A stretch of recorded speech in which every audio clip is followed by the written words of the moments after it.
सुप्रभात। मेरा नाम उमा शर्मा है। मैं कक्षा पढ़ता हूँ। आज मैं आपको एक कहानी सुनाने जा रहा हूँ।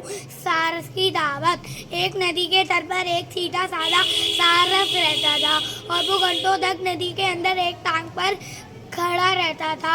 और एक लोमड़ी उस नदी के तट पर पानी पीने आती थी और वो सारस को एक टांग पर खड़े होते हुए देखकर आश्चर्य में पड़ जाती थी। लोमड़ी ने सारस को देख के कहा, ये तो बहुत बड़ा साधु है, इससे मुझे दोस्ती कर लेनी चाहिए। फिर कुछ दिनों तक वो दोनों एक दूसरे के सुख दुख बांटने लगे। फिर एक दिन लोमड़ी ने सोचा, मुझे अपने दोस्त सारस को दावत पर बुलाना चाहिए। फिर सारस जब लोमड़ी के घर पहुंचा तो लोमड़ी ने उसका बहुत स्वागत किया और लोमड़ी ने सारस के लिए खीर बनाई थी। और लोमड़ी बहुत चालाक थी। लोमड़ी चाहती थी खीर का ज्यादा हिस्सा मुझे ही मिले।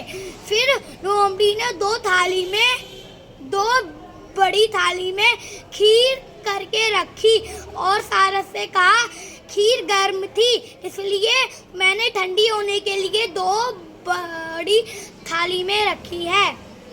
कहकर लोमड़ी खीर खाने लगी और सारस थाली में चोंच मारते रह गया और रो खाकर डका ली। और सारस उदास होकर अपने घर चला गया। और दूसरे दिन सारस ने सोचा, मुझे भी अपनी दोस्त लोमड़ी को अपने घर दावत पर बुलाना चाहिए। दूसरे दिन लोमड़ी सारस के घर पहुंची तो सारस ने भी लोमड़ी के लिए खीर बनाई थी। लोमड़ी जब सारस के घर पहुंची, सारस ने भी उसका स्वागत किया और सारस ने भी खीर बनाई थी।